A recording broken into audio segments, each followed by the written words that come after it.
So I quite like playing Russian Roulette and Pavlov. That's a lot of fun. When you're watching it in a movie and being part of it, it's a little different. Welcome to the Tuesday VR Movie Matinee, where we talk all things VR, film, and cinema. I'll go over the VR movies you should watch or pass, movies that incorporate VR the right way, and also go over the ones that just get VR way wrong. Grab your popcorn, pour a Coke, save your time and money searching through that movie queue. I got you. Let's go to the VR movies. You may be asking, Eric, why didn't you do this on a Monday, call it VR Movie Monday? Well, I had a little too much one night, didn't finish the video in time, and here we are on Tuesday.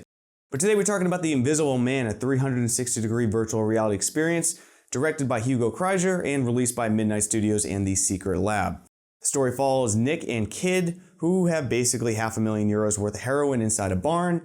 And of course, like any other good movie that basically needs a conflict, they owe a debt to a guy named Frank. And as you would guess it, Frank shows up at this place they're at, and a game of Russian Roulette ensues. And basically with each chamber of the game, each round of the Russian Roulette game, you learn a little bit more about the story, the characters, the conflicts, and why they are there in that room. I think it's important to go over some of these because there are movies. We all love movies. I love movies. Huge movie buff, why I want to make this series. However, 360-degree movies or even 180-degree VR experiences are out there, but don't get talked about it much. Are they the pinnacle of entertainment right now? No, they're not there yet. But it's ultimately going to be where VR is going in the future as an entertainment medium. More and more VR movies and experiences and films will come out. So let's go over some of them, let you know if they're worth the experience, worth trying. This will be the point of The Invisible Man to let you know, should you experience this movie. Also stay tuned to the end because you'll get a sneak peek at what will be coming next Tuesday, which I'm very excited about, a VR movie that's way, way, way ahead of its time and may be more accurate than any other VR movie out there to date. However, with The Invisible Man, the story starts off when you're in a room. And I do want to start off before we're getting into the story, kind of some of the technical aspects that you want to get ready for. You start off in a room, it's a seated experience, and you're going to be by a table with 3 other individuals, technically 4 once Frank comes. Right off the bat, you need to get ready for the experience of a 360-degree film. Perspective is going to be weird. You're going to have to get used to it. It's kind of got a dollhouse-like feel. At times, you're going to feel like you're peering into a dollhouse where you're a giant and everything looks small. But then other times when you look at, say, posters behind them, they're very large. When you look at the dryers in the room, they're way bigger than the people. So perspectives are going to be kind of weird at the beginning. You're going to have to get used to that. I think it's very similar to, say, Blu-ray versus HD. I'm going to date myself here. Yeah, I'm 29, almost 30. I watched a lot of standard definition, HD, and then went to Blu-ray. And when Blu-ray came out, it had that kind of like soapboxy feel. It almost looked like you were watching a soap opera, the way that it flowed and scenes transitioned and people moved. But over time, you become used to it. That's the standard. It took me no time at all in this experience, which is, by the way, this experience is about 10 minutes long. And within the first 30 seconds, kind of forgot about it. It looked good enough. The experience, you'll get used to that really quick. As far as the acting goes, it's hit and miss in this one. I would say there are 4 characters you're going to see in this room. I will say 2.5 of them are believable. The others, they're there. They're doing the best they can, I think. I don't think they're bad. This is not the worst acting you've ever seen. If you've ever seen like Lock, Stock, and Loaded and Two Smoking Barrels, or Lock, Stock, and Two Smoking Barrels, I know I just butchered that name, but if you've seen that movie, this is the feel of it. It's tense but lighthearted. It's serious at times, but just always funny or always just trying to be cheeky and tongue in cheek. It's just fun. You don't need to invest a lot of brain power in this. You don't need to be focusing on tons of things. It's just a good atmospheric film, basically. However, the acting in it is what it is. I will say Frank himself was my favorite out of all of them. I think he works. I'd watch him a lot more. If he was in the movie, I'd be plenty fine seeing him. Even the girlfriend character, she's fine. Everything else was a little bit out there. As far as lastly, technical before we go into the story itself, as far as the viewing experience, one thing if you've ever experienced 360-degree videos or 180-degree videos, there's a lot going on. Obviously, in 360, you can look all around you. There's a lot of things to see. There's a lot of things you can miss. And thankfully in this one, because it's a seated experience facing forward, you do not have to worry about behind you. So really you're looking at more of like a 270-degree field of view because you will have to turn a little bit.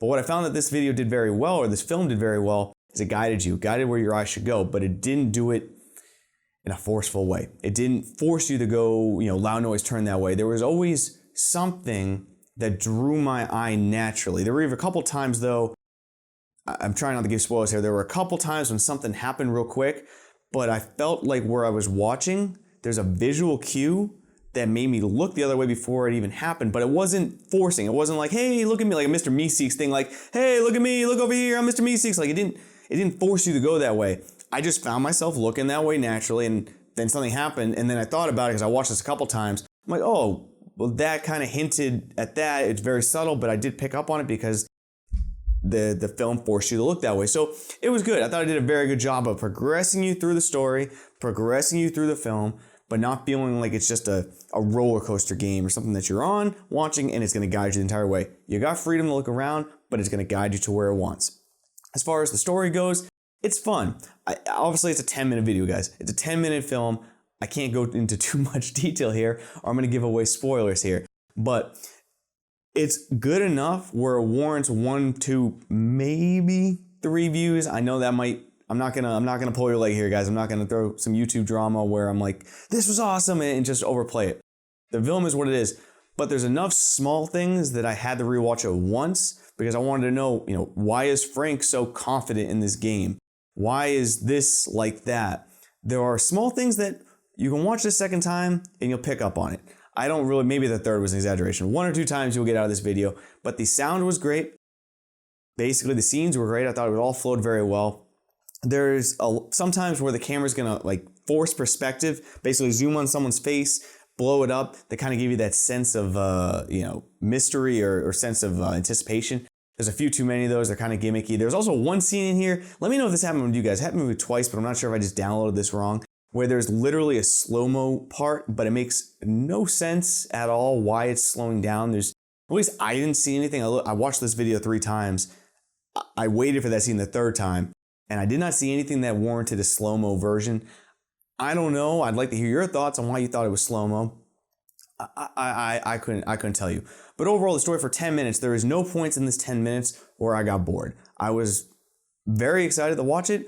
And at the end, I was very uncomfortable. There was a very, very uncomfortable moment towards the end. I didn't think I'd feel uncomfortable, but hey, that's a good movie in my experience. Now, is this a film movie? I'm going to call it a short film. It's fun to watch. It's a free experience, guys. It's 10 minutes of free. I think you should watch it with the sense of understanding, hey, this is what a 360 VR film could look like with some effort, could look like with a purposeful story, everything's with a purpose. It's not just some hacky thing thrown together to make some money or someone just attempting to use the technology. I could tell this director, the writer, whoever wrote it, the studios, I can tell they put effort into trying to make something. And I appreciate that because what's important is if you can prove small concepts like this, well, would I watch a movie like this? I'll tell you, I'd watch this one for about 30 minutes probably. If this was 30 minutes long in this room, I'd be more than happy to watch it. If it went longer, it needs to be more. I also get worried that if you have to transition out of the room that I'm in, so you're fixated in this room. If it went any longer or if I had to leave the room, I worry if that transition to get out of the room is going to be jarring and take you out of the experience. But for what it was, 30 minutes, this would be awesome. And if you like something like this, well, look where the future is going, where you may get eventually, hey, maybe in our lifetime, we get a full-length hour and a half, 2 hour, who knows, I don't know if I'd want a 2 hour, but we may get longer VR videos like this, VR movie experiences that get better and better. I think this is a very good way to go about it. If I'm going to give this a rating, guys, I'm going to give this one a solid B. I wanted to give it a B+. It's a solid B. It is 10 minutes. It is free. The story's good. The acting's so-so. The sound is terrific. There's some weird cuts, weird editing decisions that I don't really understand why.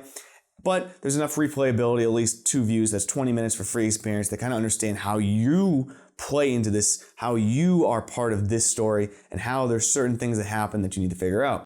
Overall, though, it's pretty fun.